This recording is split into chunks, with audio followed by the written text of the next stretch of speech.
We are Team RDSI and our project is Crisis Data Relay.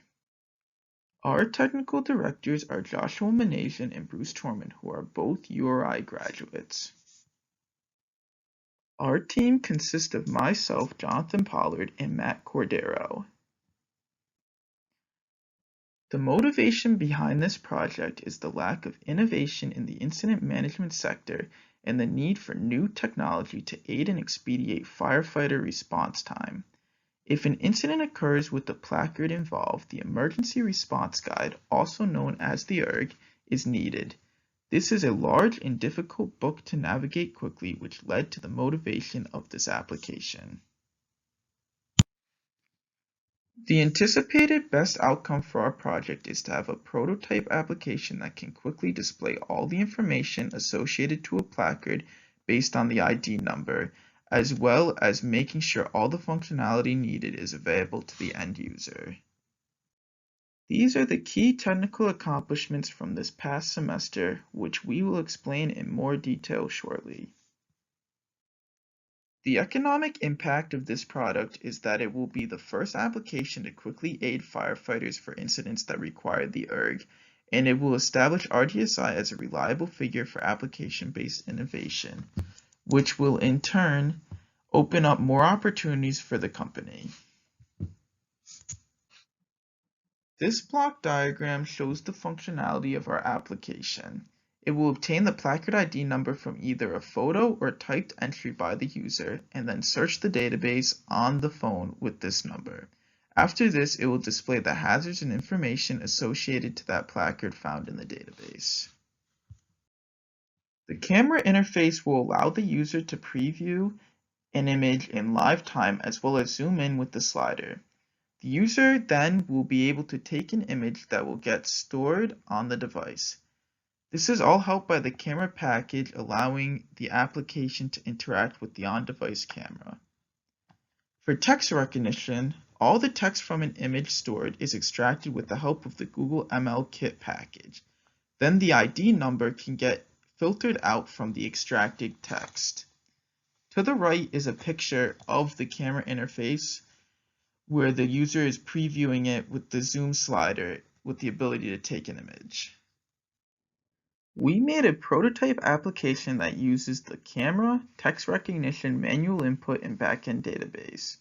The user can decide whether they want to take a picture of the placard or manually insert the ID number. With either the extracted number from the image or text controller, we are able to use this as a key in the database to find the potential hazards, public safety information, and emergency response associated to this placard ID number that was stored in the database from the ERG. The image to the right is the flow of the application and how it will run when the user operates it. Next semester, the UI for the application will be improved based on the feedback from firefighters. Also, the flow of the app and UI will be changed to follow more closely the functionality of the ERG's flowchart, which is on the right of this slide. This will allow the application to produce all of the information the ERG does and be user-friendly. Next, Matt will talk about the backend development for the application. Thank you, John, for the introduction.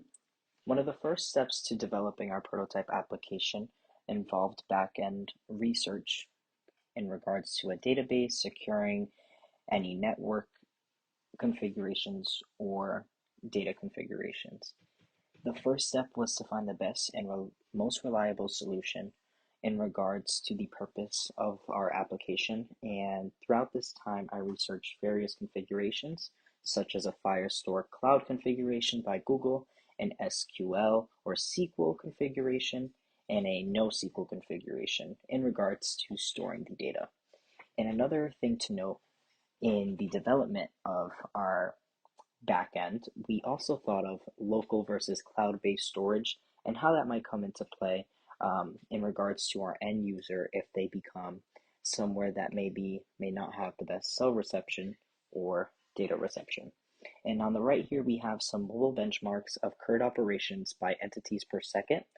And in the end, we decided to configure our application with the object box database And in comparison to an SQL-like configuration, we can see that when inserting data, updating data, reading or deleting any sort of data, in comparison between SQLite and ObjectBox, ObjectBox performs incredibly faster in regards to entities per second.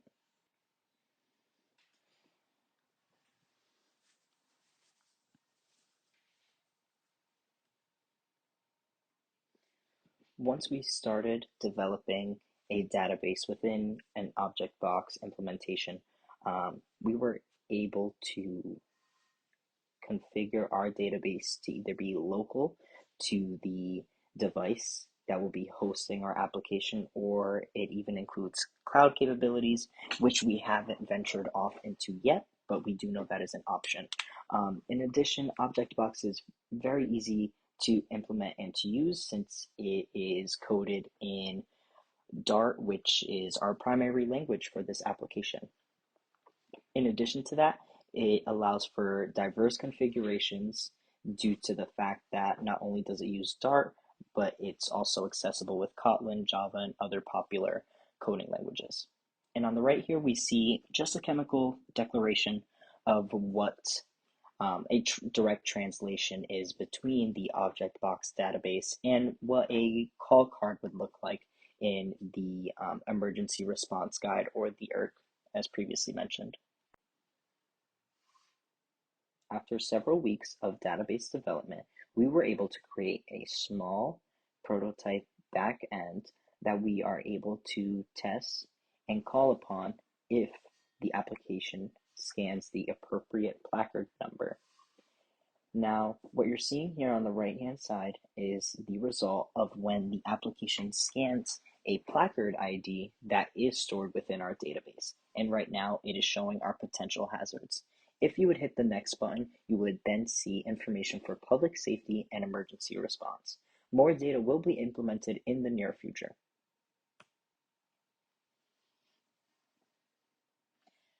Key future technical accomplishments will consist of furthering our backend improvements, such as creating a security implementation to the database, making sure all that information that is stored in the application is secure, and then improving and testing the user interface and user experience within our end users' desires. In addition to that, we'll be creating additional flowchart logic that you see on the right-hand side to ensure that our application is maintaining the integrity of the ERG. Here we see our risk tracking template that was used throughout the fall semester to ensure that we remained on track for our anticipated best outcome.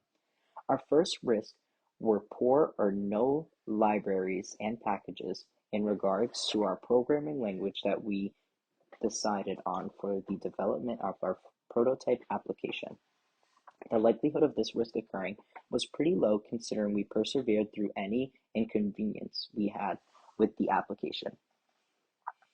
In addition to that, another risk that we thought of is the end user finding that the application is too cumbersome or not as effective. The likelihood of this risk occurring was also listed as low due to the fact that we can take the feedback from our end user and implement it back into the application as best as possible. For our key acknowledgements, we would like to say a special thanks to Josh and Bruce, our technical directors, for helping us alongside this project of developing this prototype application. In addition, we would also like to thank John Evans, the president of RDSI, for sponsoring this project with the University of Rhode Island. We would also like to say a special thanks to all RDSI staff who have taken the time to read our technical reports and look at our findings in regards to this prototype application that we have been developing. And finally, we would like to give a special thanks to Dr. Sunak and his team in regards to the ELECOMP Capstone program